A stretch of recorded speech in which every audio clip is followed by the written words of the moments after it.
안녕하세요. 단밤이에요. 오늘 하루도 잘 보내셨나요? 오늘은 여러분들께 재미있는 세계사 읽어드리려고 해요. 그럼 오늘도 제가 재미있게 읽어드릴 테니 제 목소리 들으시면서 달달한 밤 보내시길 바랄게요. 구독과 좋아요, 알람 설정도 꼭 해주실 거죠?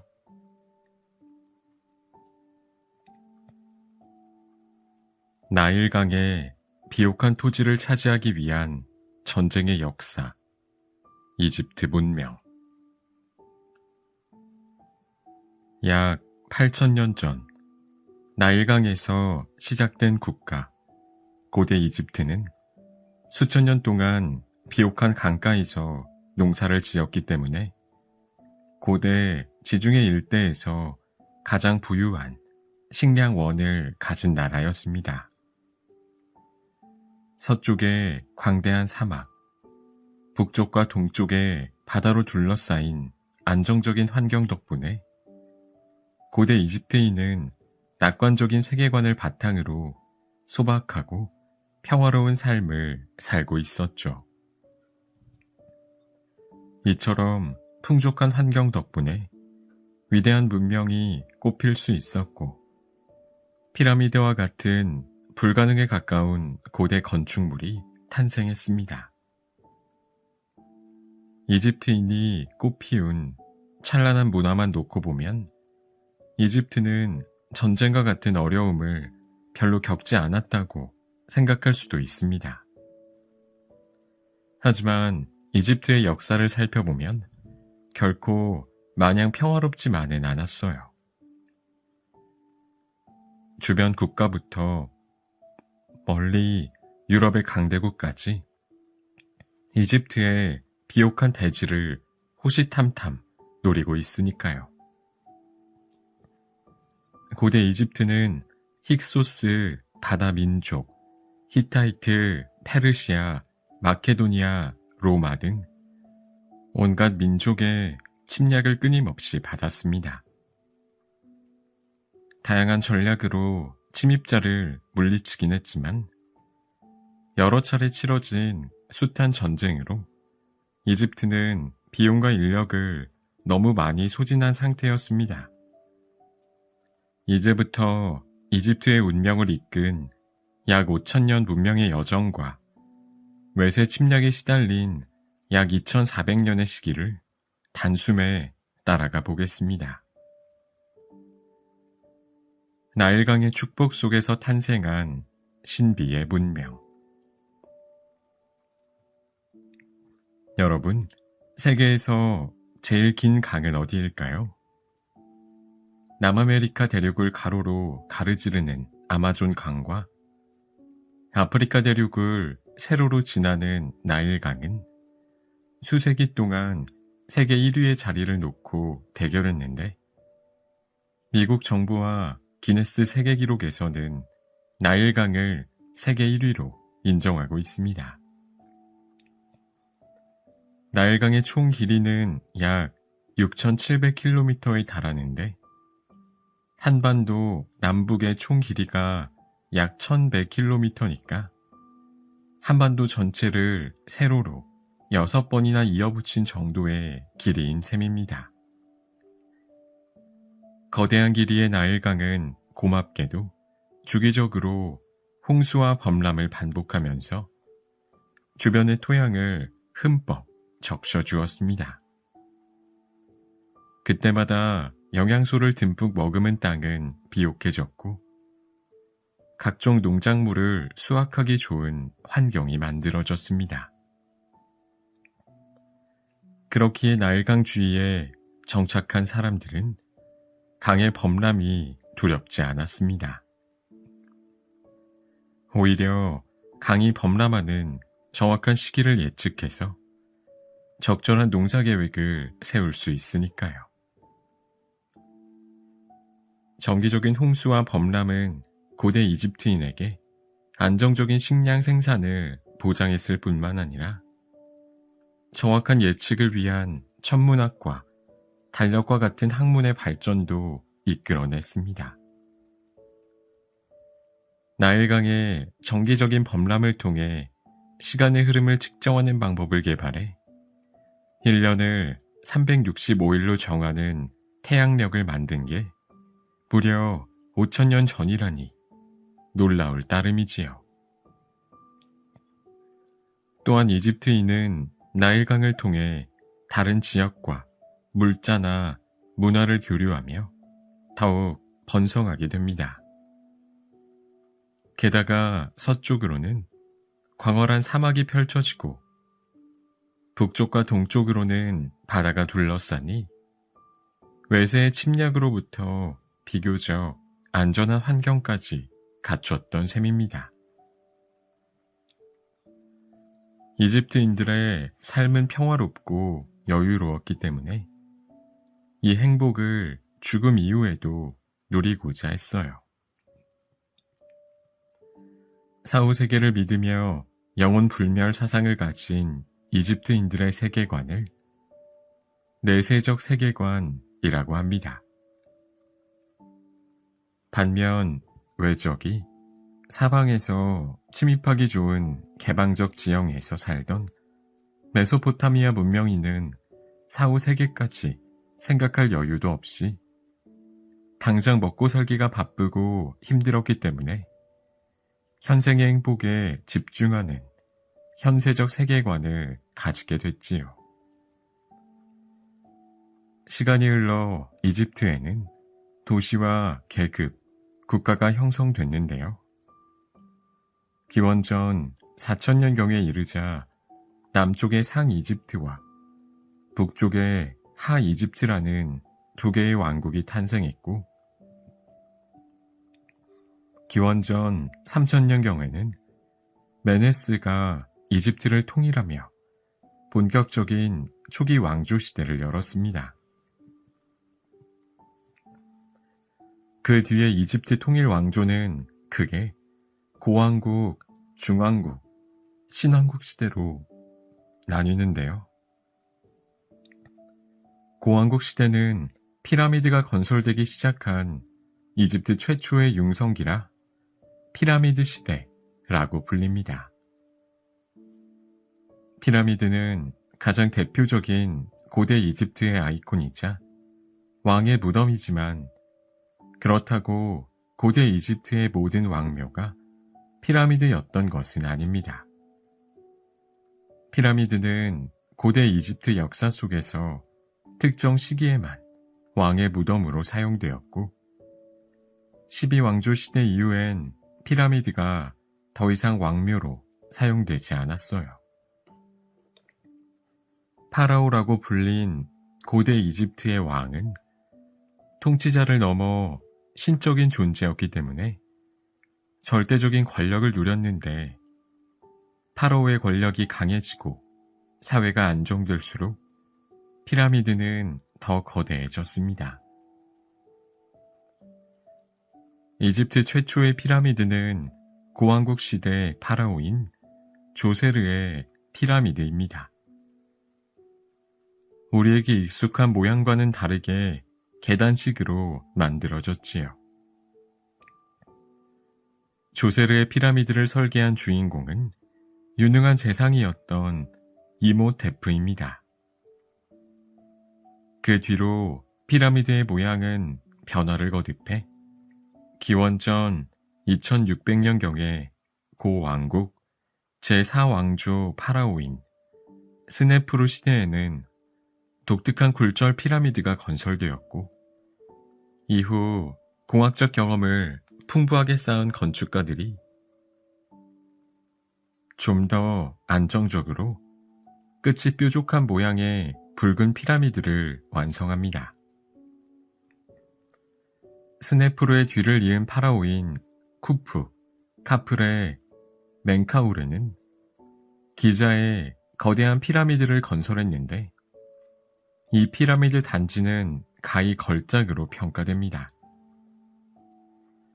이집트에 현존하는 피라미드 중 가장 큰 피라미드는 평균 2.5톤의 돌 230만 개를 쌓아 올린 높이 146.5m의 쿠프왕 피라미드입니다. 중장비도 없던 시대에 이토록 웅장한 규모의 석조 건물을 정밀하게 건축한 방식에 대해선 아직도 명확하게 밝혀지지 않았습니다.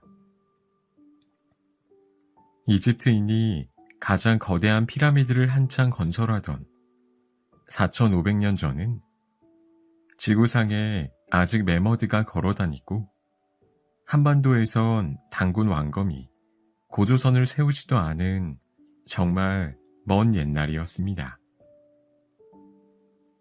기자 지역 카프레 왕의 피라미드 앞에서는 사람 머리에 사자의 몸이 달린 거대한 스핑크스가 위용을 뽐내며 피라미드 옆을 수호하고 있는데 수많은 파라오가 이 스핑크스를 따라서 짖기도 했습니다.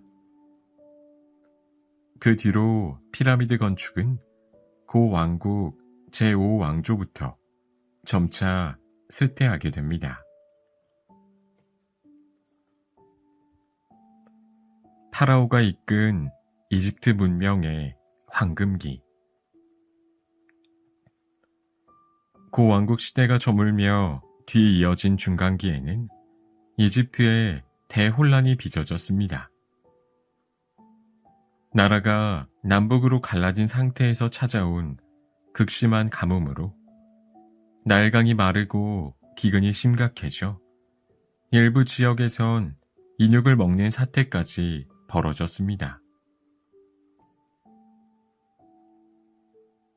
그러다 제11왕조 멘투호테프 2세가 혼란을 수습하고 이집트를 재통일하면서 중왕국 시대를 열었습니다. 기원전 1674년경 청동 무기와 불의 전차를 몰고 쳐들어온 힉소스인이 100년 정도 파라오의 자리를 꿰차며 야만적인 통치를 이어갔는데 이 시기를 제2중간기로 구분합니다. 그러다 제18왕조의 아흐모세 1세가 힉소스인을 완전히 내쫓으면서 기원전 1550년경 고대 이집트 역사상 최고의 전성기인 신왕국 시대가 열립니다. 신왕국 시대는 이집트의 국력이 정점에 달한 시대로 투탕카멘, 람세스 2세, 하트셉수트와 같은 유명한 파라오가 등장합니다. 신왕국 시대에는 오랜 시행착오 끝에 수준 높은 미라 제작이 이뤄졌습니다. 만물에 영혼이 담겼다고 믿은 이집트인은 죽은 자의 영혼이 돌아와 부활할 수 있도록 육체를 정성껏 보존했습니다. 거의 5,000년간 이어진 미라 제작 기술은 이집트 문명의 핵심 전통 중 하나입니다. 신왕국 시대의 왕들은 대부분 영토를 넓히기 위해 피와 땀을 흘렸습니다. 투트모세 1세는 누비아인과의 전쟁에서 승리를 거두며 힉소스인에게 짓밟혔던 이집트인의 명예를 회복했습니다. 신왕국 파라오 중 영토를 많이 넓힌 사람은 유일한 여왕인 하트셉수트였습니다. 하트셉수트는 군사력이 아닌 광범위한 무역으로 이집트의 영향력을 확장해 갔는데 전쟁에 무심한 하트셉수트에게 불만이 쌓인 반대파가 반란을 일으키면서 투트모세 3세가 등극했습니다. 투트모세 3세는 훌륭한 18왕조 파라오 중에서도 가장 뛰어난 전사로 이 시기 이집트는 아프리카 북동부와 중동의 많은 부분을 아우르는 최대 영토를 차지하게 됩니다. 이집트 전성기의 왕권은 거대한 신전을 통해 확인할 수 있는데 현존하는 가장 거대한 이집트 신전은 카르나크 신전입니다. 대략 2000년 동안 증축을 거듭했기 때문에 다양한 왕조와 통치자들의 역사와 문화가 녹아 있습니다. 기원전 대략 1330년경에는 현대인에게 가장 유명한 파라오 투탕카멘이 9살 나이로 등극하지만 별다른 업적 없이 18살에 요절합니다. 소년왕 투탕카멘은 1922년에 영국인들이 그의 온전한 무덤을 발견하면서 지금처럼 인지도가 높아졌어요. 미라가 된 투탕카멘의 얼굴은 황금 가면으로 가려져 있었고 무덤 속에 수많은 보물이 발굴되었습니다. 기원전 1279년경에는 신왕국 전성기의 대표 파라오인 람세스 2세가 등장해 66년간 수많은 업적을 남겼습니다. 람세스 2세 재위기에 가장 대표적인 유산은 아부신벨 신전으로 20m 높이의 거대한 람세스 2세 조각상 4개를 산에 있던 바위를 그대로 깎아 만들었습니다. 또한 람세스 2세는 아시아의 새로운 강적 히타이트와의 카데시 전투에서 이집트를 이끌었고 인류 역사상 최초의 평화조약으로 평가받는 카데시 조약을 체결했습니다. 람세스 2세 이후로 이집트는 점차 쇠락하면서 기원전 1069년경 찬란했던 500년의 신왕국 시대가 저물었습니다. 클레오파트라의 죽음과 함께 끊긴 파라오의 명맥. 신왕국 시대 이후 이집트에는 제3중간기라 불리는 암흑기가 이어집니다. 왕권이 추락하고 외세의 침입에 시달렸죠.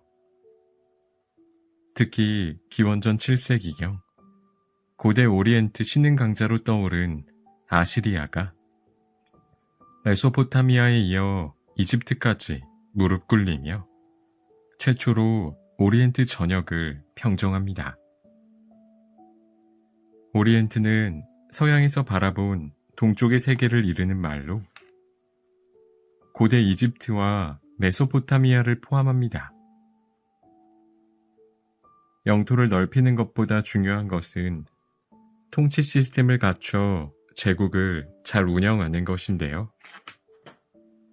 아시리아는 거대한 땅을 효율적으로 통제하지 못했고 폭정을 휘두르며 민심을 얻지도 못해 반란에 시달렸습니다.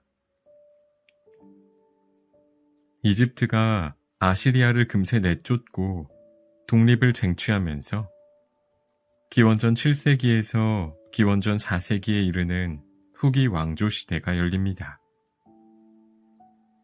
이때 이집트는 인류 역사상 최초의 대제국이라 불리는 페르시아 아케메네스 왕조의 지배를 받게 됩니다. 정복자의 피를 타고난 키루스 2세가 페르시아 일대에 이어 서아시아를 평정하다 죽은 뒤 그의 아들 캄비세스 2세가 기원전 525년에 이집트를 정복하며 오리엔트를 재통일한 것입니다. 그 뒤에 페르시아의 전성기를 이끈 다리우스 1세는 이집트에서 인더스강에 이르는 거대한 제국을 효과적으로 통치하기 위해 제국을 20개 주로 나누고 각 주에 총독을 파견해서 중앙 집권 정책을 펼쳤습니다. 게다가 세금만 잘 내면 정복지의 종교와 고유의 전통을 인정해준다며 너그러운 정책을 선보였습니다. 마치 영화 300에 나오는 페르시아 황제의 나는 관대하다 라는 명대사처럼요. 하지만 페르시아는 그리스와의 전쟁에서 패배한 이후 점점 쇠퇴하다가 결국 기원전 330년에 마케도니아 알렉산드로스 대왕에 의해 멸망했습니다. 기원전 332년부터 이집트는 마케도니아의 지배하에 놓이게 되지요. 알렉산드로스 대왕은 똑똑한 리더였습니다. 이집트인들에게 자신을 해방자라고 선언하여 이집트인이 숭배하는 신들을 향해 정중히 경의를 표했지요. 이집트의 신과 전통을 존중하는 모습에 마음이 열린 이집트인들은 알렉산드로스를 기쁜 마음으로 섬겼습니다. 알렉산드로스의 동방 원정으로 광활해진 제국에서 동서양의 다채로운 문화가 서로 뒤섞이며 이집트를 포함한 제국 전역에 헬레니즘 문화가 꽃 피웠습니다.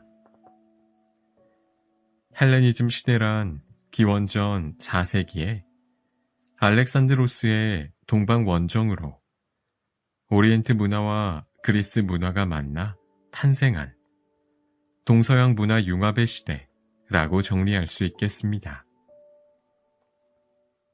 알렉산드로스는 정복지 곳곳에 자신의 이름을 딴 도시 알렉산드리아를 건설했는데 약 70개의 도시 중 가장 번성한 곳이 바로 이집트 북부에 건설된 알렉산드리아입니다. 알렉산드로스가 죽은 뒤에는 그의 최측근이던 프톨레마이오스 1세가 이집트를 통치하는데요. 프톨레마이오스 왕조 시대에 알렉산드리아가 수도로 선정되면서 당대 최고의 선진 문명을 이룩했습니다. 알렉산드리아의 상징으로는 방대한 양의 국제적 자료가 보관된 알렉산드리아 도서관과 세계 7대 불가 사이로 꼽히는 100여 미터 높이의 파로스 등대가 대표적입니다. 하지만 통치 말기에 이르러 왕실 내부의 정변이 일어나고 부정부패가 심해지자 이집트인은 수차례 폭동을 일으키게 됩니다. 이집트인의 폭동에 겁먹은 프톨레마이오스 왕조는 동맹국 로마에 의존하게 됩니다. 프톨레마이오스 왕조의 마지막 왕이었던 우리에게 잘 알려진 클레오파트라 7세는 권력을 위해서 로마의 영웅 카이사르를 사로잡았고 그가 죽은 후에는 안토니우스를 통해 자신의 왕위와 이집트의 독립을 다시 지켜냈어요. 안토니우스와 클레오파트라의 연합군이 악티움 해전에서 옥타비아누스에게 패배한 이후 안토니우스와 클레오파트라는 스스로 생을 마감했고 이로써 이집트에서는 파라오의 명맥이 완전히 끊겼습니다. 이집트가 로마의 속주로 편입된 기원전 30년에 고대 이집트는 종말을 고했습니다. 고대 이집트 종교가 점차 사라지면서 이집트에는 기독교가 전파되기 시작했고 이로써 상형 문자의 사용도 점차 줄어듭니다. 비옥한 곡창지대를 품은 이집트는 로마의 든든한 곡물 창고였습니다. 이렇게 풍요를 안겨주는 이집트는 로마 이후에도 강대국들의 먹잇감이 되기 쉬웠죠. 고대 지중해의 최강자가 된 로마는 1, 2세기에 최고의 전성기인 팍스 로마나를 누렸습니다. 그러나 375년에 로마가 동서로 분열되고 약 100년 후 서로마 제국이 멸망했는데 서양사에서는 보통 서로마 제국이 멸망한 476년에 고대가 끝나고 중세가 시작됐다고 봅니다. 이후 이집트는 동로마 제국, 즉 비잔틴 제국의 지배를 받게 됩니다. 이슬람부터 영국까지 외세에 흔들리다. 비잔틴 제국의 다음 타자는 이슬람 제국이었습니다. 641년부터 이슬람 제국의 지배를 받기 시작한 이집트 사회에는 큰 변화의 물결이 일었습니다. 이집트 전통 문화에 로마와 그리스, 기독교와 이슬람 문화가 뒤섞이면서 현재 이집트 문화의 뿌리를 다지게 됐죠. 이슬람 지배자는 피정복민에게 종교를 강요하진 않았지만 수많은 사람이 자발적으로 이슬람 개종을 시작합니다. 이게 대체 어떻게 된 일일까요? 이슬람 지배자들은 이집트인의 신앙의 자유를 존중해 주었지만 대신 이슬람교로 개종하면 세금을 조금만 걷어갔어요. 그러자 이집트인은 원래 믿던 종교를 버리고 너도 나도 이슬람교로 종교를 갈아타기 시작하는 일이 벌어집니다. 생각보다 많은 이집트인이 이슬람교로 개종해서 나중엔 세금 걷기가 어려워지니 오히려 이슬람 지배자들이 이집트인에게 개종하지 말라고 말하는 상황에 이르렀죠. 이렇게 아랍어와 이슬람은 이집트인 다수의 언어와 종교로 다시 자리 잡게 됩니다. 오늘날에도 이집트 국민의 90%가 이슬람교를 믿고 있으며 10%만이 기독교를 믿고 있지요. 한편 튀니지에 세워진 파티마 왕조가 풍요의 땅 이집트를 호시탐탐 노리기 시작했습니다. 마침내 이집트가 극심한 기근으로 약해진 틈을 노려 969년에 이집트 정복에 성공했죠. 파티마 왕조는 이집트를 새로운 중심지로 삼고 수도를 알렉산드리아에서 카이로로 옮겼습니다. 카이로가 대도시로 발전하면서 세계에서 오래된 대학 중 하나로 꼽히는 알-아즈하르가 세워지는 등 문화의 중심지로 번영을 누리게 됩니다. 하지만 파티마 왕조는 십자군 전쟁에서 받은 타격으로 쇠락하다가 살라딘에 의해 멸망합니다. 1169년에 살라딘이 아이유브 왕조를 열었지만 아이유브 왕조의 군인이었던 맘루크 군사들이 십자군 전쟁에서 크게 활약한 이후 1250년에 왕권을 넘겨받았습니다. 노예가 세운 이슬람 왕조인 맘루크 왕조의 시대가 200년쯤 지속되었을 때 맘루크 왕조에도 위기가 찾아오는데요. 치명적인 전염병이 창궐하면서 매일 10,000명 이상이 죽어나가는 상황에서도 과도한 세금 징수와 왕실의 사치가 계속됩니다. 결국 세력이 약해진 맘루크 왕조는 1516년 오스만 튀르크군의 공격을 받고 이듬해 무너집니다. 이제 이집트는 오스만 제국의 속주가 됐습니다. 그런데 시간이 갈수록 오스만 제국의 지배가 약해지면서 남아있던 맘루크 세력이 득세하게 됩니다. 1798년 나폴레옹의 원정으로 이집트가 잠시 프랑스의 영향권에 들어가기도 했는데요. 짧았던 프랑스 점령 기간에 민중혁명 사상이 이집트로 흘러들면서 이집트의 민중들이 봉기하는 계기가 됩니다. 이집트가 중세에서 근대의 문턱을 넘는 이 시기에 현재 이집트의 아버지라고 불리는 무하마드 알리가 등장합니다. 1801년 프랑스가 이집트에서 물러난 이후 다양한 세력의 눈치 게임이 시작됐는데 그 중에서도 오스만 제국의 사령관이었던 무하마드 알리가 민중의 지지를 등에 업고 4년 뒤 이집트 지배자로 올라선 것입니다.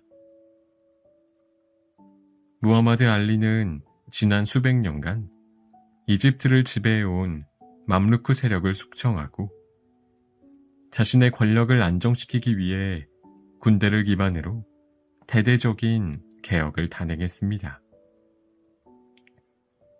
무하마드 알리가 적극적으로 나라를 뜯어고치자 이집트는 중동에서 가장 빠르게 서구화되기 시작했습니다.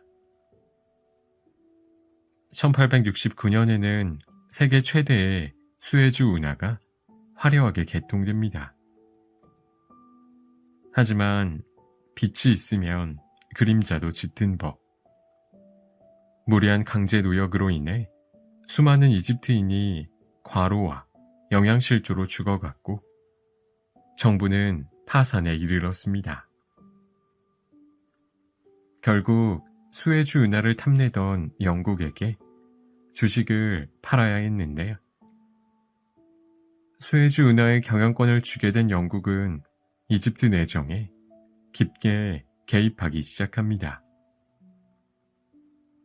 1914년 영국은 급기야 이집트를 왕령 식민지로 병합하려 합니다. 이집트인의 격렬한 반대로 겨우 무산됐지만 이집트는 영국의 보호국 신세가 되고 말았죠. 영국의 간섭과 이집트인에 대한 차별과 폭력은 이집트인의 분노를 일으켰고 이때 세계에 불어닥친 민족 자결주의 열풍에 힘입어 이집트에도 격렬한 독립운동이 일어납니다.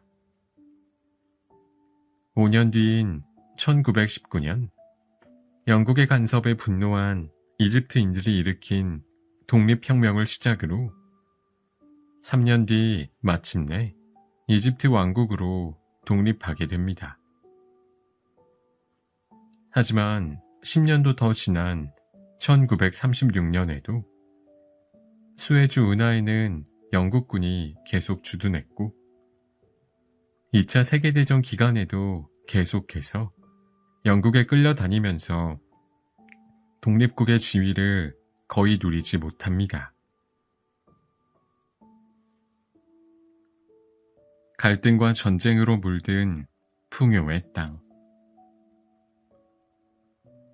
제2차 세계대전이 끝난 후 영국은 팔레스타인에서 손을 뗐지만 이제는 아랍인과 유대인이 팔레스타인을 서로 가지려고 싸우기 시작했습니다. 이스라엘의 독립선언에 반발한 시리아, 레바논, 이라크, 이집트, 요르단이 아랍연합군을 결성하여 공격을 개시한 이른바 제1차 중동전쟁이 발발합니다. 보잘것없는 전력의 이스라엘군과 영국식 군사교육을 받은 아랍연합의 싸움. 언뜻 봐도 게임이 안 될 것 같지만 놀라운 반전이 일어납니다.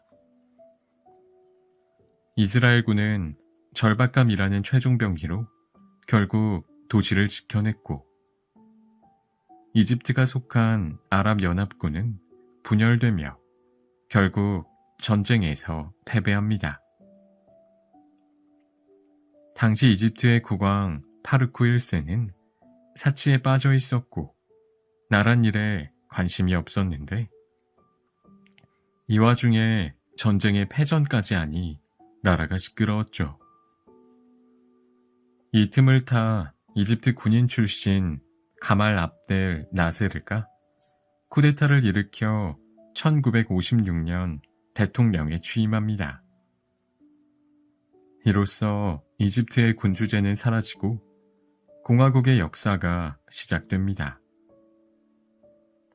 이집트 초대 대통령 나세르는 수에즈 운하의 국유화를 선언했습니다. 이에 반발한 영국과 프랑스, 그리고 선박 통과를 금지당해서 뿔이 난 이스라엘이 이집트를 공격합니다. 이것이 1956년에 일어난 제2차 중동 전쟁입니다. 당시 미국 정부는 자신들과 상의도 없이 과격한 전쟁을 벌인 세 국가에 분노했고 유엔의 중재로 1년 뒤 전쟁이 종교됩니다. 전쟁의 결과로 영국과 프랑스는 수에즈 운하의 소유권을 완전히 상실했고 나세르를 중심으로 아랍 민족주의가 단결하게 됩니다. 1958년에는 이집트와 시리아가 한 나라로 합쳐 아랍연합공화국이 됩니다. 그러나 서로 다른 국가를 무리하게 합치려니 통합 운영에 문제가 발생했고 3년 뒤 시리아의 독립선언으로 다시 분리됩니다. 이후 1967년 이스라엘이 이집트, 요르단, 시리아의 선제 공격을 감행한 뒤 단 6일 만에 대승을 거둔 6.1 전쟁이라 불리는 제3차 중동 전쟁이 일어났지요. 1971년에는 나세르에 이어 안와르 사다트가 대통령이 됩니다. 사다트는 잃어버린 수에즈 운하 동쪽 시나이 반도를 되찾기 위해 이를 갈고 복수를 계획했어요. 2년 뒤 제4차 중동전쟁이 발생합니다. 이 전쟁으로 중동의 석유 수출 기구 국가들이 석유 수출을 줄이고 원유 가격을 인상하면서 오일 쇼크가 일어나죠. 1981년 사다트는 이슬람 과격파에 의해 암살당했고 부통령인 호스니 무바라크가 대통령이 되어 철권을 휘두릅니다. 2011년 아랍의 봄 민주화 시위로 무바라크가 축출되고 민주주의 정부가 세워지는데요. 하지만 이슬람주의를 강조하며 종교와 정치를 결합하려는 세력과 정치와 종교를 분리하려는 세속주의 세력 사이에 긴장이 계속되었습니다. 결국 집권 1년 만에 대규모 반정부 시위가 일어나면서 이슬람주의인 무르시 정권이 축출되고 2014년 세속주의 세력의 지지를 등에 업은 압델 파타 엘시시가 대통령에 당선되고 오늘날에 이르게 됩니다.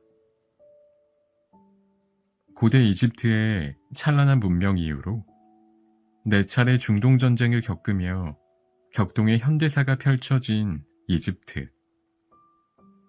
피라미드에 새겨진 이집트의 신들은 지금 이집트를 보면 무슨 생각을 하고 있을까요? 천하 패권을 차지하기 위한 중국의 역사, 황하 문명. 삼국지를 읽어본 사람이라면 중국 역사를 흥미진진하게 기억하고 있을 텐데요.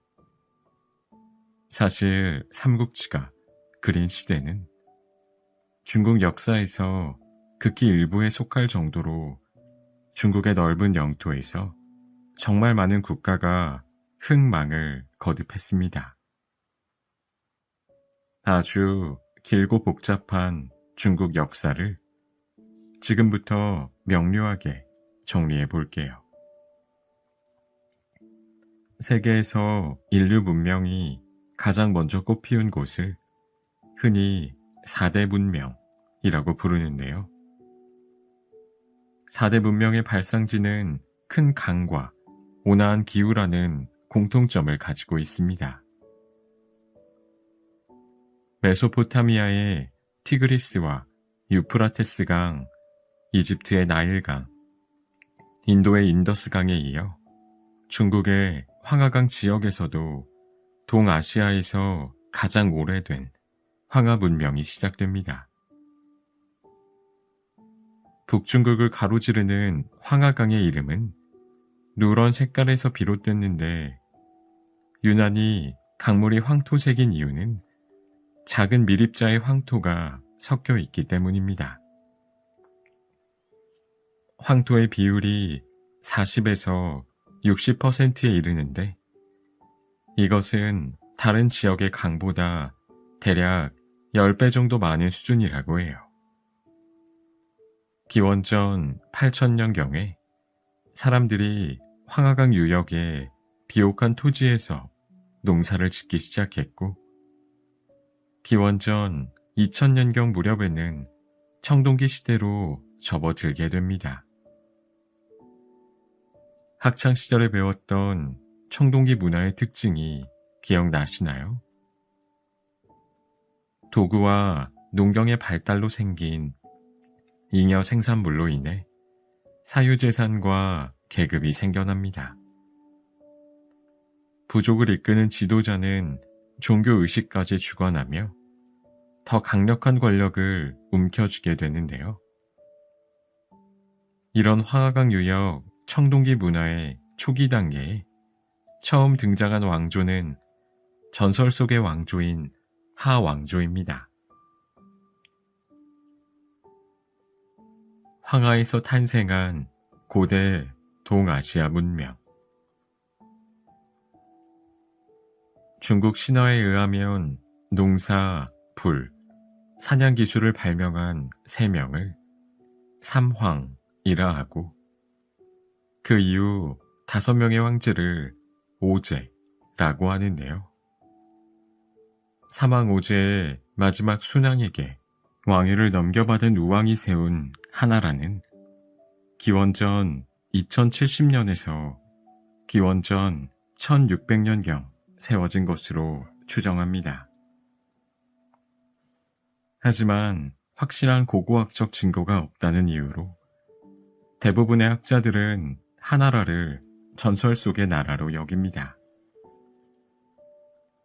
하나라 이후 등장한 상나라는 기원전 1600년에서 기원전 1046년 사이에 실존했다는 사실이 확실히 고고학적으로 증명됐습니다.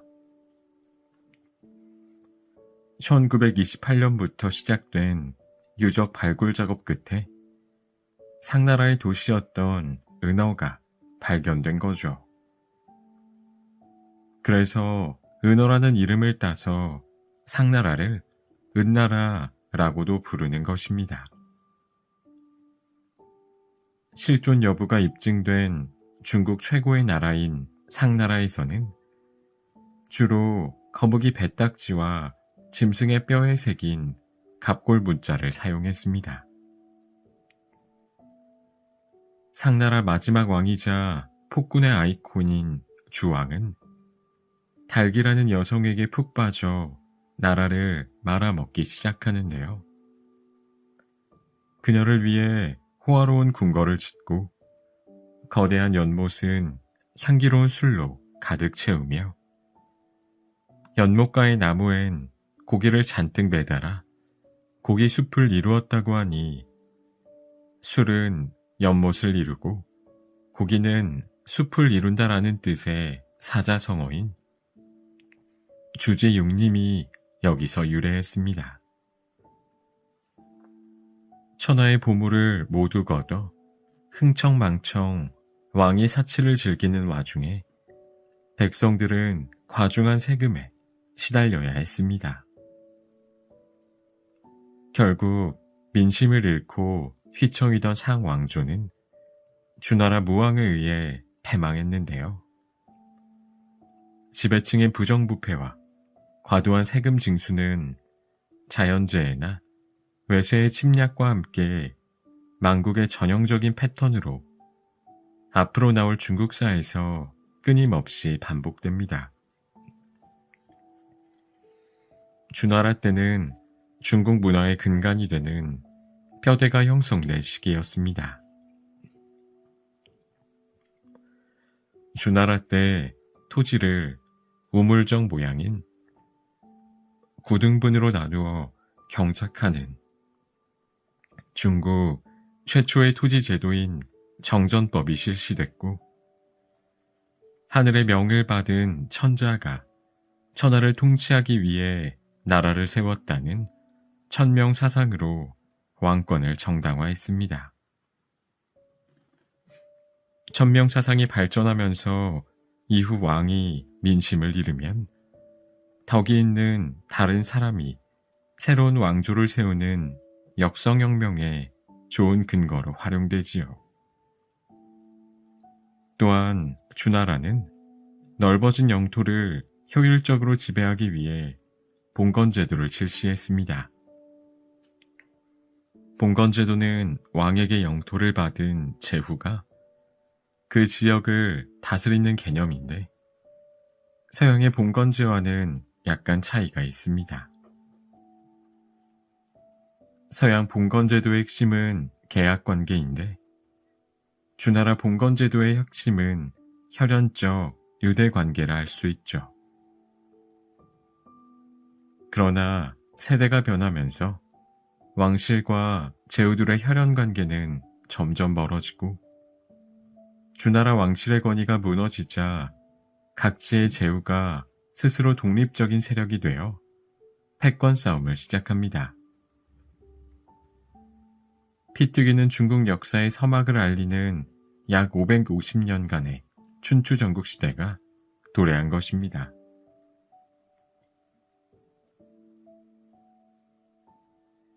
야만의 시대를 끝낸 제자 백가의 출현. 배신과 살인이 만연한 혼란 속에서 난세를 극복하기 위해 들고 일어난 사람들이 있는데요. 유가, 법가, 도가 등의 학파를 형성한 제자 백가입니다.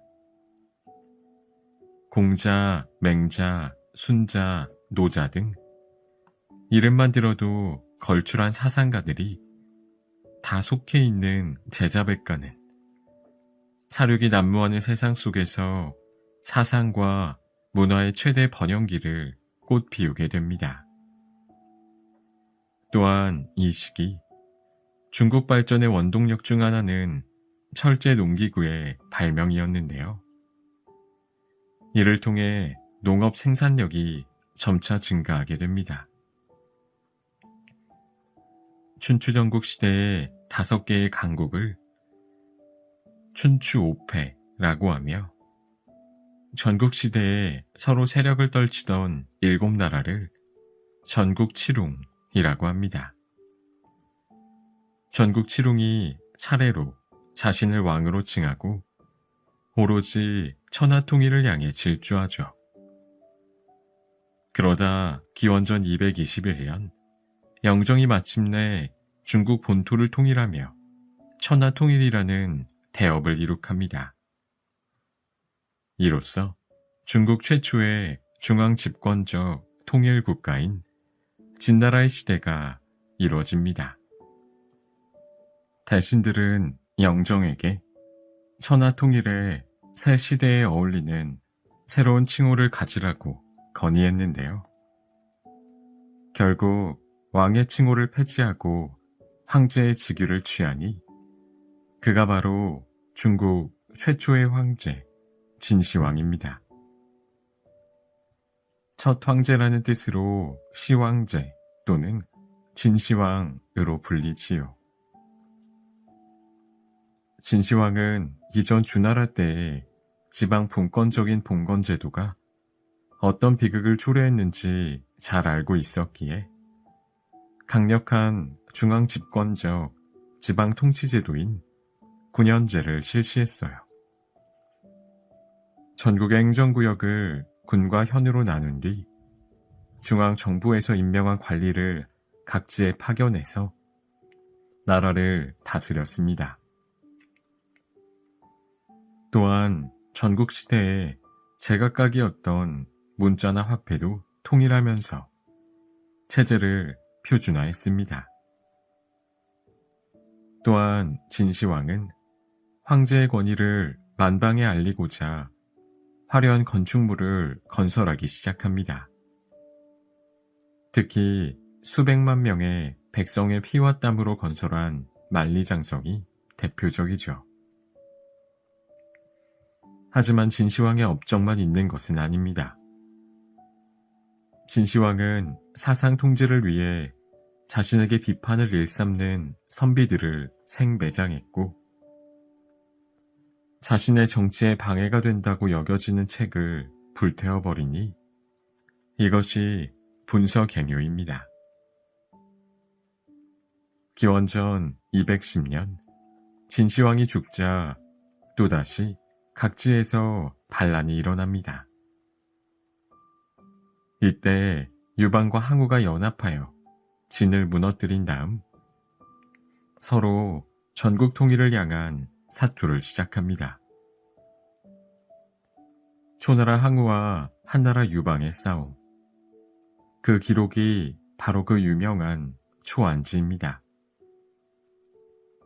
초와 한의 싸움은 한의 승리로 끝났고 중국 최초의 평민 출신 황제 유방이 이끄는 한나라의 시대가 열립니다.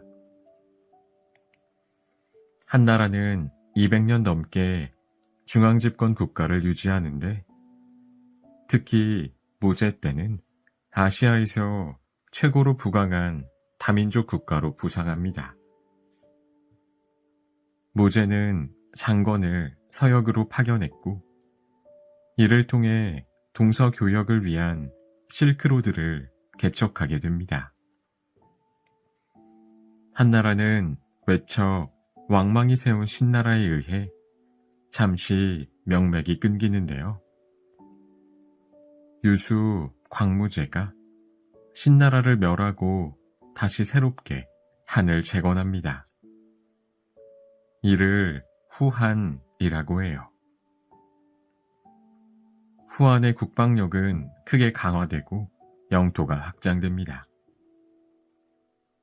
후한 말에는 국가 권력이 약화되면서 지방 분권인 호족의 통치가 강화되었고 심지어 호족이 사병을 소유하는 군사력까지 갖추니 사회가 불안정해집니다.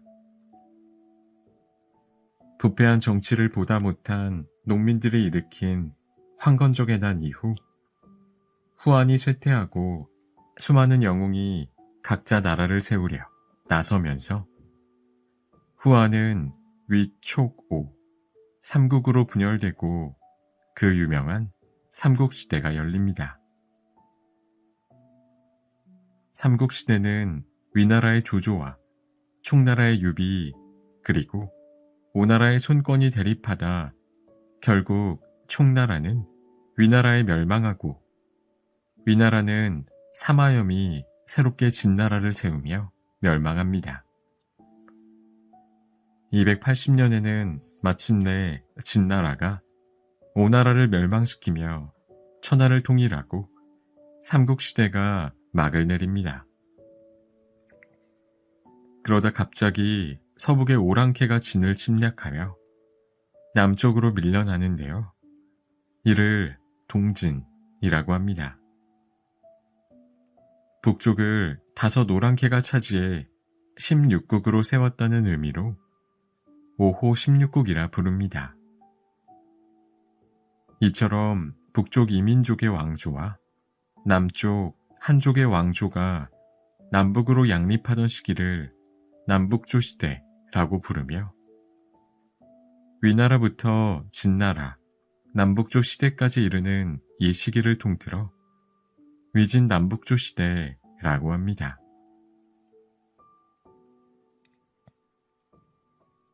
나일강의 비옥한 토지를 차지하기 위한 전쟁의 역사, 이집트 문명.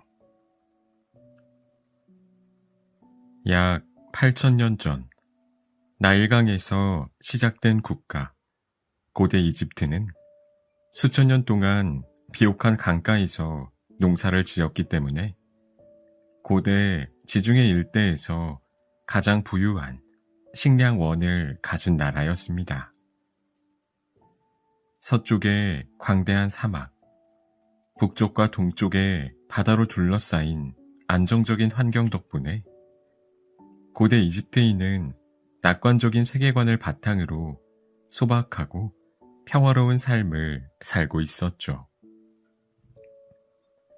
이처럼 풍족한 환경 덕분에 위대한 문명이 꽃필 수 있었고, 피라미드와 같은 불가능에 가까운 고대 건축물이 탄생했습니다. 이집트인이 꽃피운 찬란한 문화만 놓고 보면 이집트는 전쟁과 같은 어려움을 별로 겪지 않았다고 생각할 수도 있습니다. 하지만 이집트의 역사를 살펴보면 결코 마냥 평화롭지만은 않았어요. 주변 국가부터 멀리 유럽의 강대국까지 이집트의 비옥한 대지를 호시탐탐 노리고 있으니까요. 고대 이집트는 힉소스, 바다 민족, 히타이트, 페르시아, 마케도니아, 로마 등 온갖 민족의 침략을 끊임없이 받았습니다. 다양한 전략으로 침입자를 물리치긴 했지만 여러 차례 치러진 숱한 전쟁으로 이집트는 비용과 인력을 너무 많이 소진한 상태였습니다. 이제부터 이집트의 운명을 이끈 약 5,000년 문명의 여정과 외세 침략에 시달린 약 2,400년의 시기를 단숨에 따라가 보겠습니다. 나일강의 축복 속에서 탄생한 신비의 문명. 여러분, 세계에서 제일 긴 강은 어디일까요? 남아메리카 대륙을 가로로 가르지르는 아마존 강과 아프리카 대륙을 세로로 지나는 나일강은 수세기 동안 세계 1위의 자리를 놓고 대결했는데, 미국 정부와 기네스 세계 기록에서는 나일강을 세계 1위로 인정하고 있습니다. 나일강의 총 길이는 약 6,700km에 달하는데, 한반도 남북의 총 길이가 약 1,100km니까 한반도 전체를 세로로 6번이나 이어붙인 정도의 길이인 셈입니다. 거대한 길이의 나일강은 고맙게도 주기적으로 홍수와 범람을 반복하면서 주변의 토양을 흠뻑 적셔주었습니다. 그때마다 영양소를 듬뿍 머금은 땅은 비옥해졌고 각종 농작물을 수확하기 좋은 환경이 만들어졌습니다. 그렇기에 나일강 주위에 정착한 사람들은 강의 범람이 두렵지 않았습니다. 오히려 강이 범람하는 정확한 시기를 예측해서 적절한 농사 계획을 세울 수 있으니까요. 정기적인 홍수와 범람은 고대 이집트인에게 안정적인 식량 생산을 보장했을 뿐만 아니라 정확한 예측을 위한 천문학과 달력과 같은 학문의 발전도 이끌어냈습니다. 나일강의 정기적인 범람을 통해 시간의 흐름을 측정하는 방법을 개발해 1년을 365일로 정하는 태양력을 만든 게 무려 5,000년 전이라니 놀라울 따름이지요. 또한 이집트인은 나일강을 통해 다른 지역과 물자나 문화를 교류하며 더욱 번성하게 됩니다. 게다가 서쪽으로는 광활한 사막이 펼쳐지고 북쪽과 동쪽으로는 바다가 둘러싸니 외세의 침략으로부터 비교적 안전한 환경까지 갖췄던 셈입니다. 이집트인들의 삶은 평화롭고 여유로웠기 때문에 이 행복을 죽음 이후에도 누리고자 했어요. 사후세계를 믿으며 영혼 불멸 사상을 가진 이집트인들의 세계관을 내세적 세계관이라고 합니다. 반면 외적이 사방에서 침입하기 좋은 개방적 지형에서 살던 메소포타미아 문명인은 사후세계까지 생각할 여유도 없이 당장 먹고 살기가 바쁘고 힘들었기 때문에 현생의 행복에 집중하는 현세적 세계관을 가지게 됐지요. 시간이 흘러 이집트에는 도시와 계급, 국가가 형성됐는데요. 기원전 4000년경에 이르자 남쪽의 상이집트와 북쪽의 하이집트라는 두 개의 왕국이 탄생했고,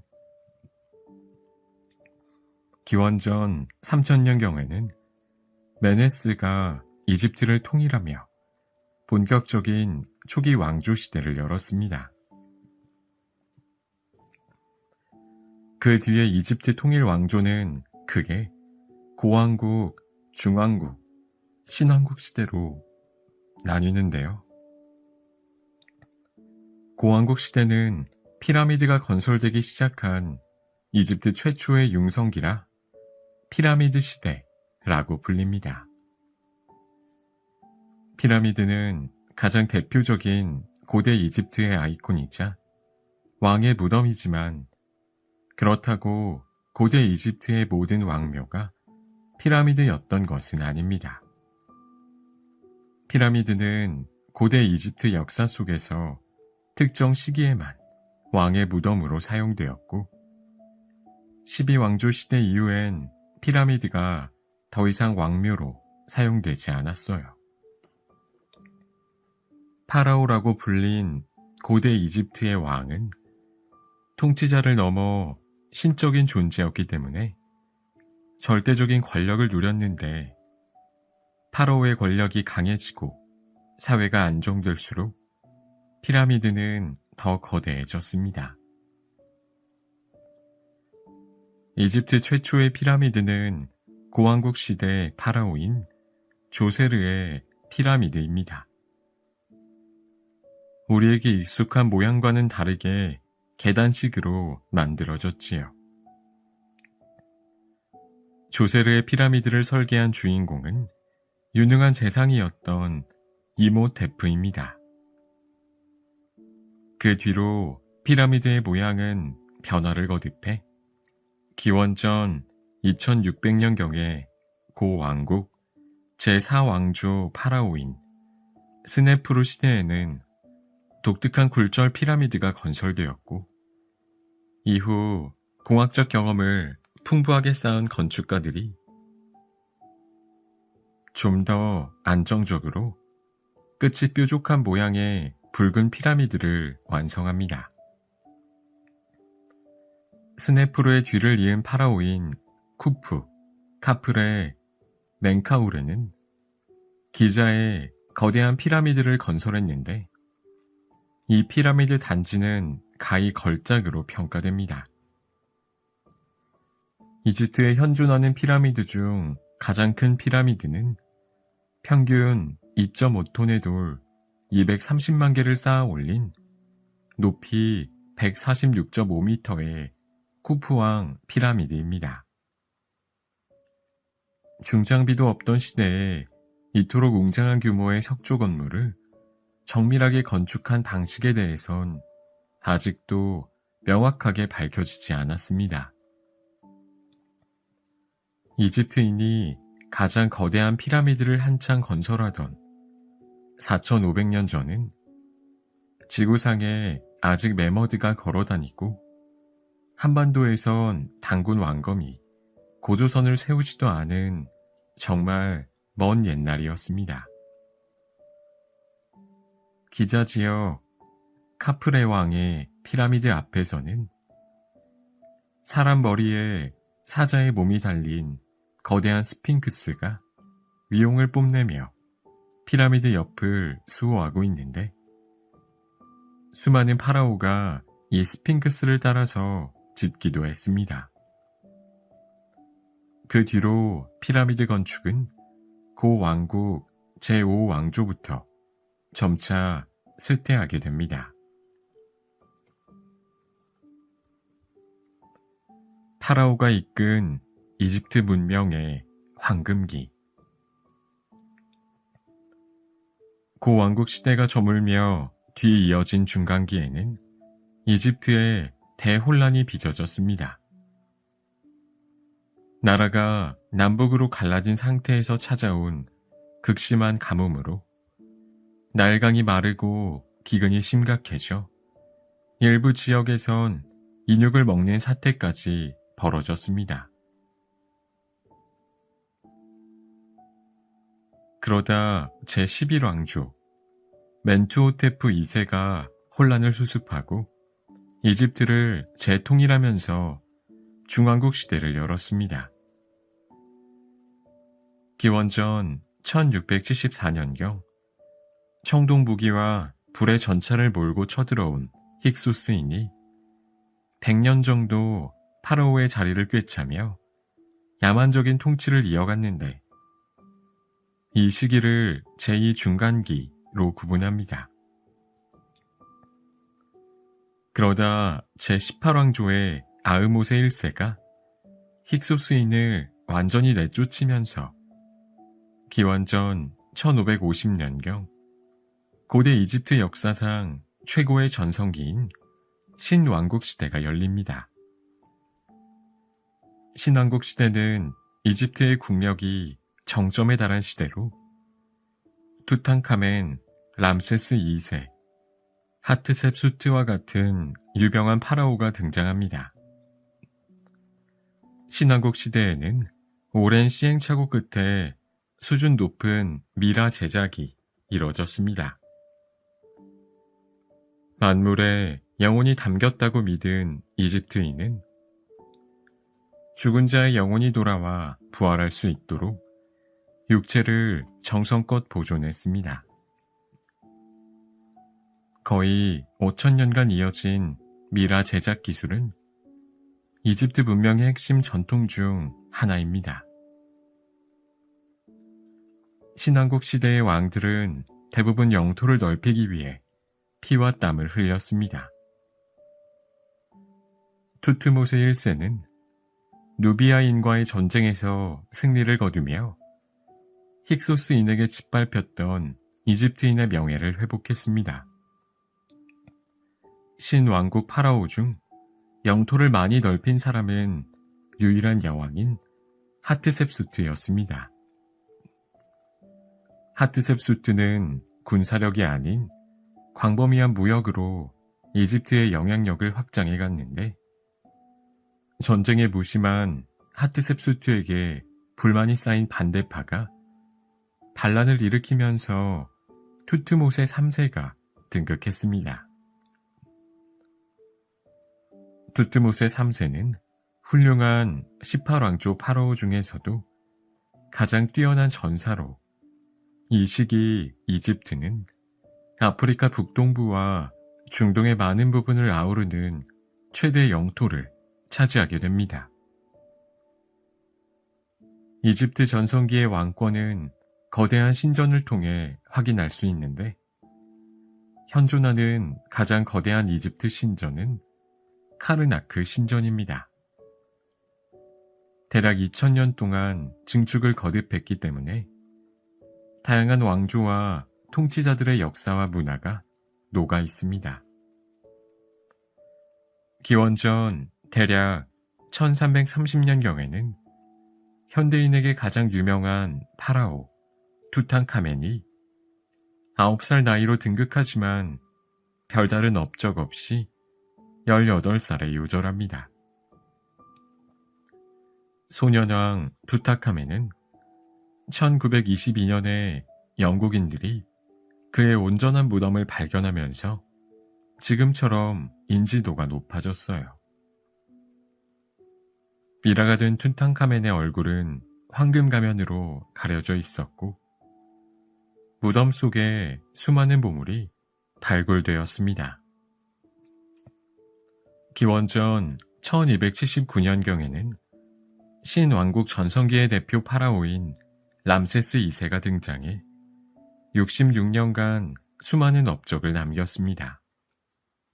람세스 2세 재위기의 가장 대표적인 유산은 아부신벨 신전으로 20m 높이의 거대한 람세스 2세 조각상 4개를 산에 있던 바위를 그대로 깎아 만들었습니다. 또한 람세스 2세는 아시아의 새로운 강적 히타이트와의 카데시 전투에서 이집트를 이끌었고 인류 역사상 최초의 평화조약으로 평가받는 카데시 조약을 체결했습니다. 람세스 2세 이후로 이집트는 점차 쇠락하면서 기원전 1069년경 찬란했던 500년의 신왕국 시대가 저물었습니다. 클레오파트라의 죽음과 함께 끊긴 파라오의 명맥. 신왕국 시대 이후 이집트에는 제3중간기라 불리는 암흑기가 이어집니다. 왕권이 추락하고 외세의 침입에 시달렸죠. 특히 기원전 7세기경 고대 오리엔트 신흥 강자로 떠오른 아시리아가 메소포타미아에 이어 이집트까지 무릎 꿇리며 최초로 오리엔트 전역을 평정합니다. 오리엔트는 서양에서 바라본 동쪽의 세계를 이르는 말로 고대 이집트와 메소포타미아를 포함합니다. 영토를 넓히는 것보다 중요한 것은 통치 시스템을 갖춰 제국을 잘 운영하는 것인데요. 아시리아는 거대한 땅을 효율적으로 통제하지 못했고 폭정을 휘두르며 민심을 얻지도 못해 반란에 시달렸습니다. 이집트가 아시리아를 금세 내쫓고 독립을 쟁취하면서 기원전 7세기에서 기원전 4세기에 이르는 후기 왕조 시대가 열립니다. 이때 이집트는 인류 역사상 최초의 대제국이라 불리는 페르시아 아케메네스 왕조의 지배를 받게 됩니다. 정복자의 피를 타고난 키루스 2세가 페르시아 일대에 이어 서아시아를 평정하다 죽은 뒤 그의 아들 캄비세스 2세가 기원전 525년에 이집트를 정복하며 오리엔트를 재통일한 것입니다. 그 뒤에 페르시아의 전성기를 이끈 다리우스 1세는 이집트에서 인더스강에 이르는 거대한 제국을 효과적으로 통치하기 위해 제국을 20개 주로 나누고 각 주에 총독을 파견해서 중앙 집권 정책을 펼쳤습니다. 게다가 세금만 잘 내면 정복지의 종교와 고유의 전통을 인정해준다며 너그러운 정책을 선보였습니다. 마치 영화 300에 나오는 페르시아 황제의 나는 관대하다 라는 명대사처럼요. 하지만 페르시아는 그리스와의 전쟁에서 패배한 이후 점점 쇠퇴하다가 결국 기원전 330년에 마케도니아 알렉산드로스 대왕에 의해 멸망했습니다. 기원전 332년부터 이집트는 마케도니아의 지배하에 놓이게 되지요. 알렉산드로스 대왕은 똑똑한 리더였습니다. 이집트인들에게 자신을 해방자라고 선언하여 이집트인이 숭배하는 신들을 향해 정중히 경의를 표했지요. 이집트의 신과 전통을 존중하는 모습에 마음이 열린 이집트인들은 알렉산드로스를 기쁜 마음으로 섬겼습니다. 알렉산드로스의 동방 원정으로 광활해진 제국에서 동서양의 다채로운 문화가 서로 뒤섞이며 이집트를 포함한 제국 전역에 헬레니즘 문화가 꽃 피웠습니다. 헬레니즘 시대란 기원전 4세기에 알렉산드로스의 동방 원정으로 오리엔트 문화와 그리스 문화가 만나 탄생한 동서양 문화 융합의 시대라고 정리할 수 있겠습니다. 알렉산드로스는 정복지 곳곳에 자신의 이름을 딴 도시 알렉산드리아를 건설했는데 약 70개의 도시 중 가장 번성한 곳이 바로 이집트 북부에 건설된 알렉산드리아입니다. 알렉산드로스가 죽은 뒤에는 그의 최측근이던 프톨레마이오스 1세가 이집트를 통치하는데요. 프톨레마이오스 왕조 시대에 알렉산드리아가 수도로 선정되면서 당대 최고의 선진 문명을 이룩했습니다. 알렉산드리아의 상징으로는 방대한 양의 국제적 자료가 보관된 알렉산드리아 도서관과 세계 7대 불가사의로 꼽히는 100여 미터 높이의 파로스 등대가 대표적입니다. 하지만 통치 말기에 이르러 왕실 내부의 정변이 일어나고 부정부패가 심해지자 이집트인은 수차례 폭동을 일으키게 됩니다.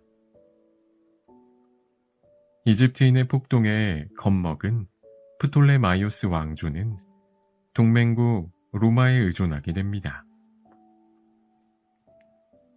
프톨레마이오스 왕조의 마지막 왕이었던 우리에게 잘 알려진 클레오파트라 7세는 권력을 위해서 로마의 영웅 카이사르를 사로잡았고 그가 죽은 후에는 안토니우스를 통해 자신의 왕위와 이집트의 독립을 다시 지켜냈어요.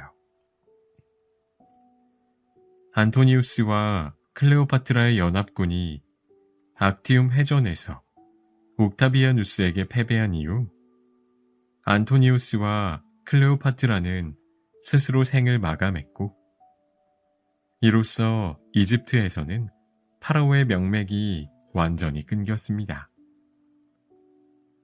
이집트가 로마의 속주로 편입된 기원전 30년에 고대 이집트는 종말을 고했습니다. 고대 이집트 종교가 점차 사라지면서 이집트에는 기독교가 전파되기 시작했고 이로써 상형 문자의 사용도 점차 줄어듭니다. 비옥한 곡창지대를 품은 이집트는 로마의 든든한 곡물 창고였습니다. 이렇게 풍요를 안겨주는 이집트는 로마 이후에도 강대국들의 먹잇감이 되기 쉬웠죠.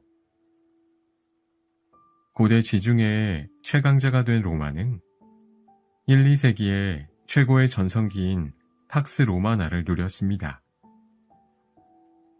그러나 375년에 로마가 동서로 분열되고 약 100년 후 서로마 제국이 멸망했는데 서양사에서는 보통 서로마 제국이 멸망한 476년에 고대가 끝나고 중세가 시작됐다고 봅니다. 이후 이집트는 동로마 제국, 즉 비잔틴 제국의 지배를 받게 됩니다. 이슬람부터 영국까지 외세에 흔들리다. 비잔틴 제국의 다음 타자는 이슬람 제국이었습니다. 641년부터 이슬람 제국의 지배를 받기 시작한 이집트 사회에는 큰 변화의 물결이 일었습니다. 이집트 전통 문화에 로마와 그리스, 기독교와 이슬람 문화가 뒤섞이면서 현재 이집트 문화의 뿌리를 다지게 됐죠. 이슬람 지배자는 피정복민에게 종교를 강요하진 않았지만 수많은 사람이 자발적으로 이슬람 개종을 시작합니다. 이게 대체 어떻게 된 일일까요? 이슬람 지배자들은 이집트인의 신앙의 자유를 존중해 주었지만 대신 이슬람교로 개종하면 세금을 조금만 걷어갔어요. 그러자 이집트인은 원래 믿던 종교를 버리고 너도 나도 이슬람교로 종교를 갈아타기 시작하는 일이 벌어집니다.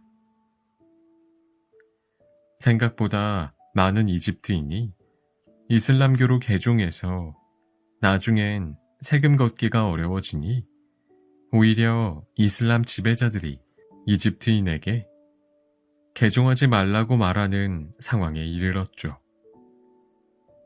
이렇게 아랍어와 이슬람은 이집트인 다수의 언어와 종교로 다시 자리 잡게 됩니다. 오늘날에도 이집트 국민의 90%가 이슬람교를 믿고 있으며 10%만이 기독교를 믿고 있지요. 한편 튀니지에 세워진 파티마 왕조가 풍요의 땅 이집트를 호시탐탐 노리기 시작했습니다. 마침내 이집트가 극심한 기근으로 약해진 틈을 노려 969년에 이집트 정복에 성공했죠. 파티마 왕조는 이집트를 새로운 중심지로 삼고 수도를 알렉산드리아에서 카이로로 옮겼습니다. 카이로가 대도시로 발전하면서 세계에서 오래된 대학 중 하나로 꼽히는 알-아즈하르가 세워지는 등 문화의 중심지로 번영을 누리게 됩니다. 하지만 파티마 왕조는 십자군 전쟁에서 받은 타격으로 쇠락하다가 살라딘에 의해 멸망합니다. 1169년에 살라딘이 아이유브 왕조를 열었지만 아이유브 왕조의 군인이었던 맘루크 군사들이 십자군 전쟁에서 크게 활약한 이후 1250년에 왕권을 넘겨받았습니다. 노예가 세운 이슬람 왕조인 맘루크 왕조의 시대가 200년쯤 지속되었을 때 맘루크 왕조에도 위기가 찾아오는데요. 치명적인 전염병에 창궐하면서 매일 10,000명 이상이 죽어나가는 상황에서도 과도한 세금 징수와 왕실의 사치가 계속됩니다. 결국 세력이 약해진 맘루크 왕조는 1516년 오스만 튀르크 군의 공격을 받고 이듬해 무너집니다. 이제 이집트는 오스만 제국의 속주가 됐습니다.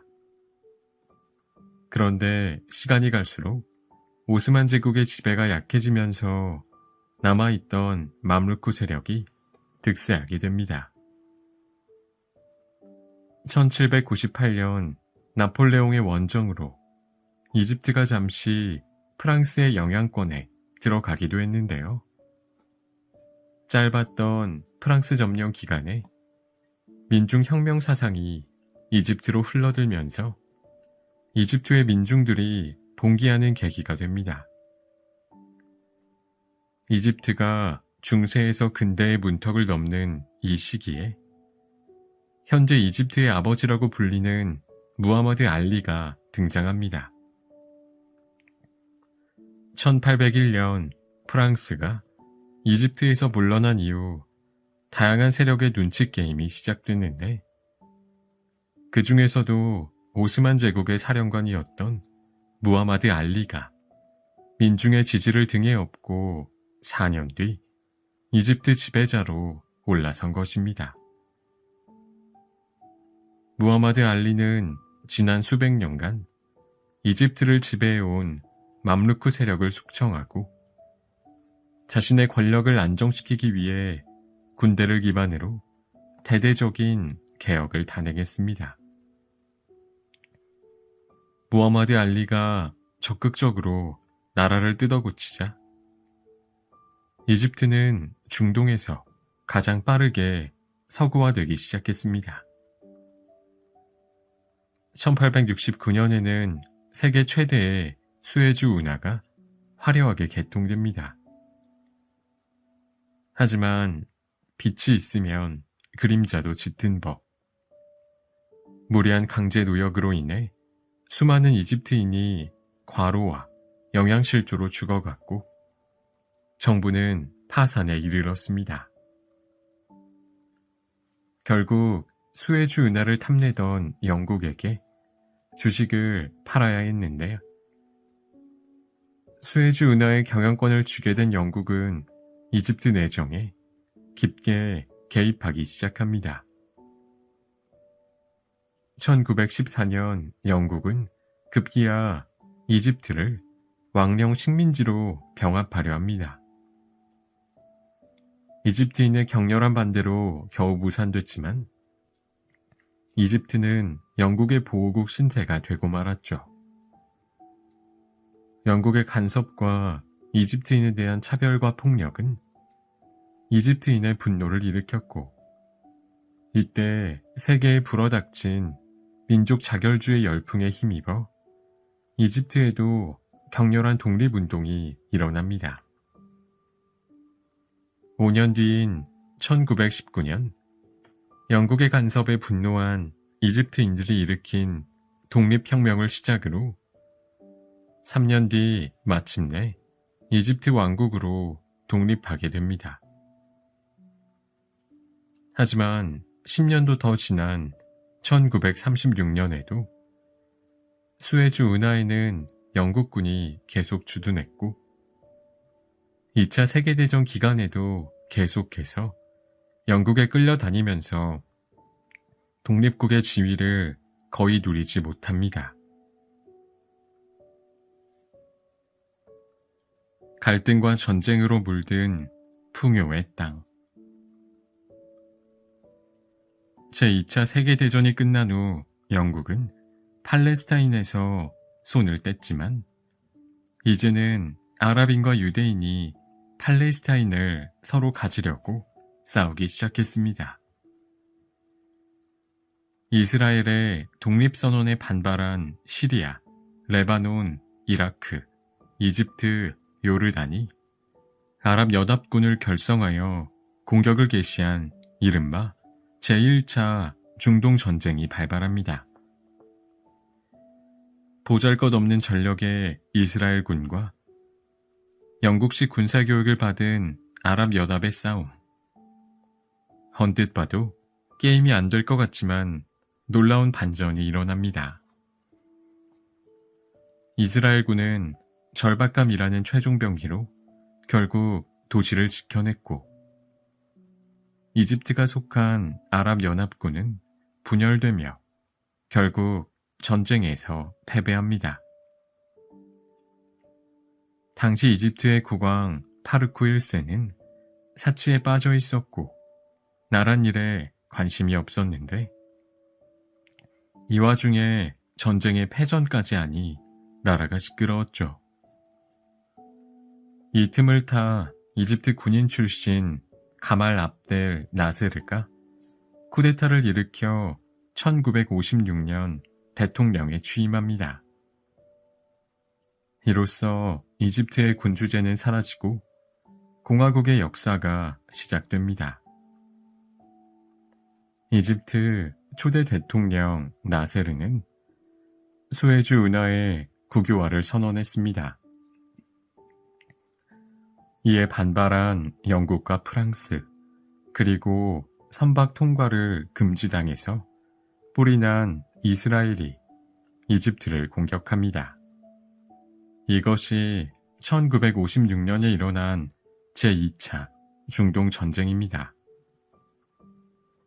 당시 미국 정부는 자신들과 상의도 없이 과격한 전쟁을 벌인 세 국가에 분노했고 유엔의 중재로 1년 뒤 전쟁이 종교됩니다. 전쟁의 결과로 영국과 프랑스는 수에즈 운하의 소유권을 완전히 상실했고 나세르를 중심으로 아랍 민족주의가 단결하게 됩니다. 1958년에는 이집트와 시리아가 한 나라로 합쳐 아랍연합공화국이 됩니다. 그러나 서로 다른 국가를 무리하게 합치려니 통합 운영에 문제가 발생했고 3년 뒤 시리아의 독립선언으로 다시 분리됩니다.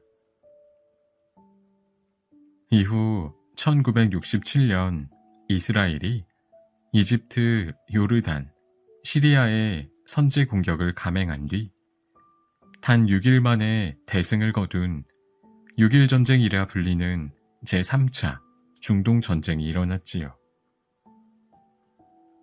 1971년에는 나세르에 이어 안와르 사다트가 대통령이 됩니다. 사다트는 잃어버린 수에즈 운하 동쪽 시나이 반도를 되찾기 위해 이를 갈고 복수를 계획했어요. 2년 뒤 제4차 중동전쟁이 발생합니다. 이 전쟁으로 중동의 석유 수출 기구 국가들이 석유 수출을 줄이고 원유 가격을 인상하면서 오일 쇼크가 일어나죠.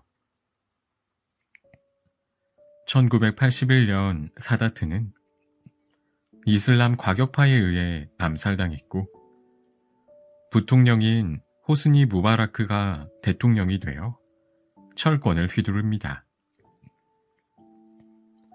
2011년 아랍의 봄 민주화 시위로 무바라크가 축출되고 민주주의 정부가 세워지는데요.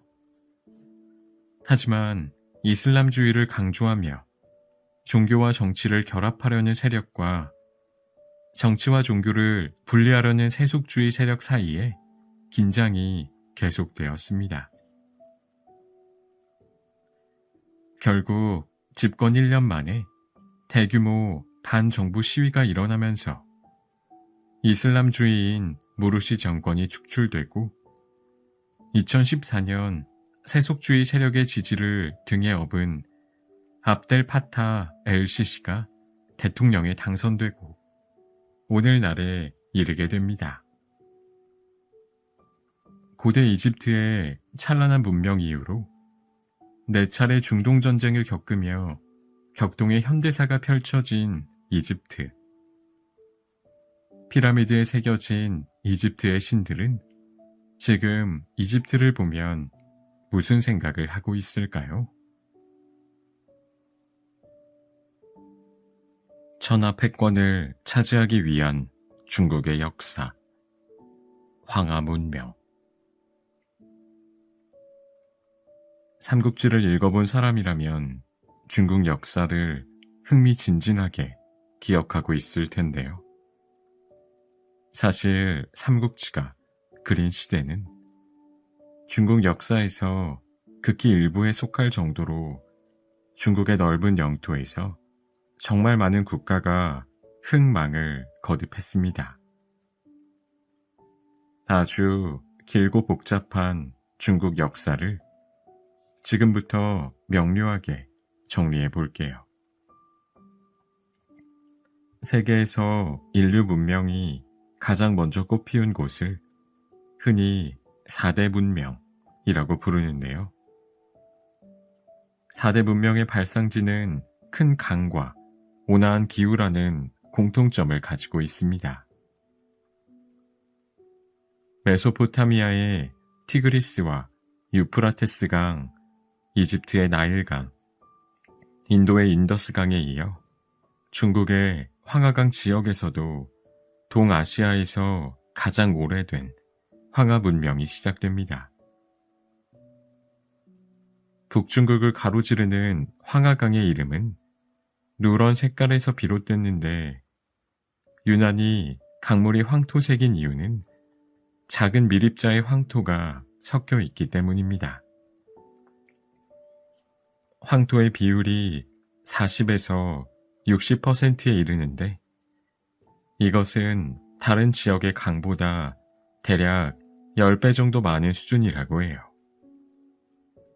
기원전 8000년경에 사람들이 황하강 유역의 비옥한 토지에서 농사를 짓기 시작했고 기원전 2000년경 무렵에는 청동기 시대로 접어들게 됩니다.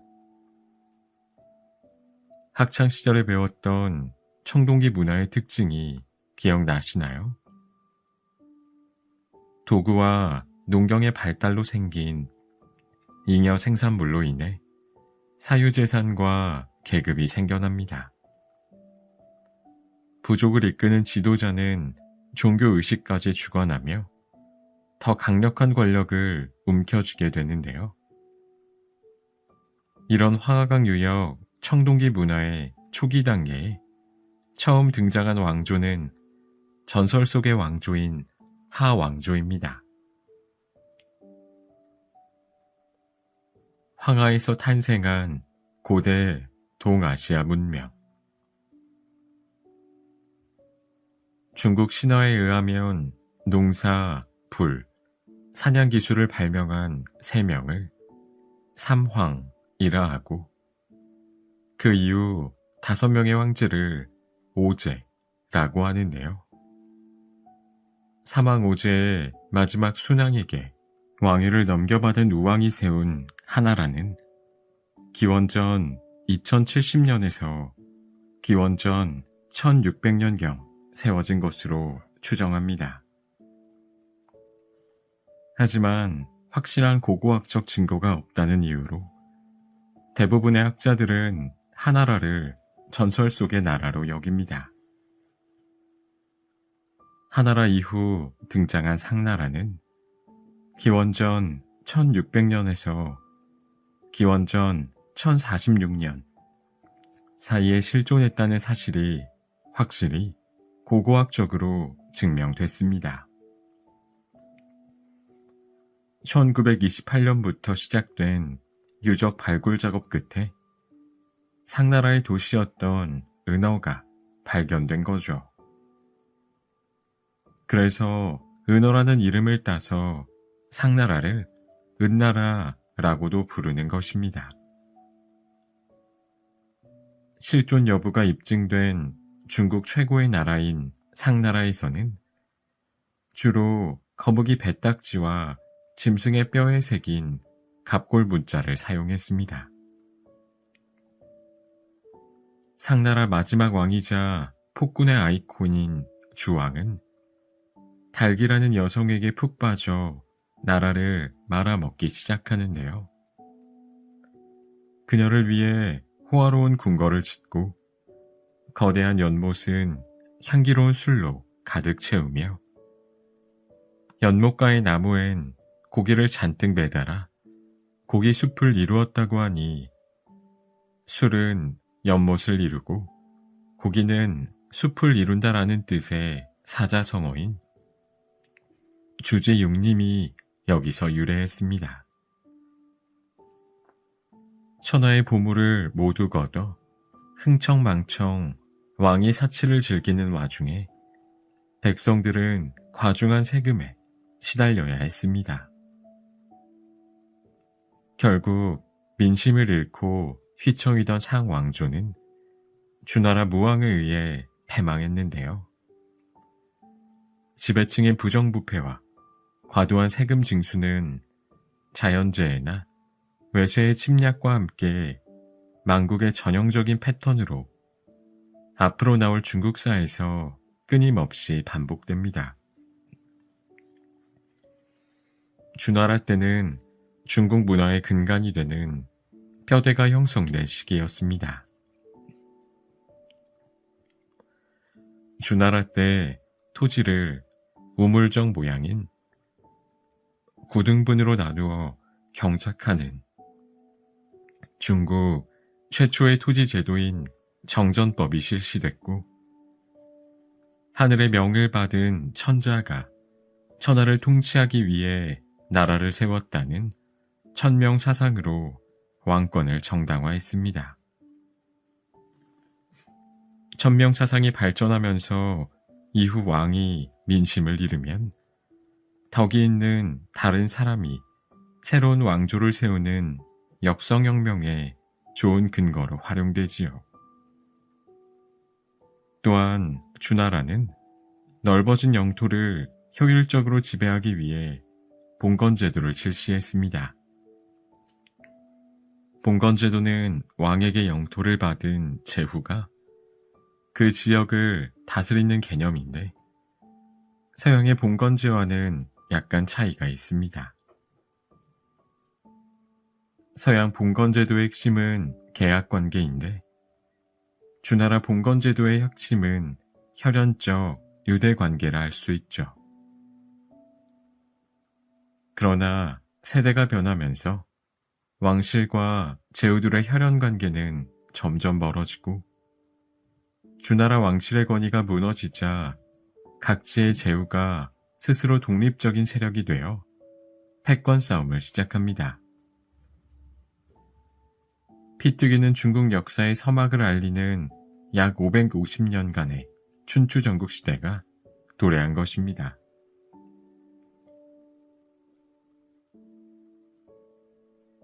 야만의 시대를 끝낸 제자 백가의 출현. 배신과 살인이 만연한 혼란 속에서 난세를 극복하기 위해 들고 일어난 사람들이 있는데요. 유가, 법가, 도가 등의 학파를 형성한 제자 백가입니다. 공자, 맹자, 순자, 노자 등 이름만 들어도 걸출한 사상가들이 다 속해 있는 제자 백가는 사륙이 난무하는 세상 속에서 사상과 문화의 최대 번영기를 꽃 피우게 됩니다. 또한 이 시기 중국 발전의 원동력 중 하나는 철제 농기구의 발명이었는데요. 이를 통해 농업 생산력이 점차 증가하게 됩니다. 춘추 전국 시대의 5개의 강국을 춘추 5패라고 하며, 전국 시대에 서로 세력을 떨치던 7나라를 전국 칠웅이라고 합니다. 전국 칠웅이 차례로 자신을 왕으로 칭하고 오로지 천하 통일을 향해 질주하죠. 그러다 기원전 221년 영정이 마침내 중국 본토를 통일하며 천하 통일이라는 대업을 이룩합니다. 이로써 중국 최초의 중앙 집권적 통일 국가인 진나라의 시대가 이루어집니다. 대신들은 영정에게 천하 통일의 새 시대에 어울리는 새로운 칭호를 가지라고 건의했는데요.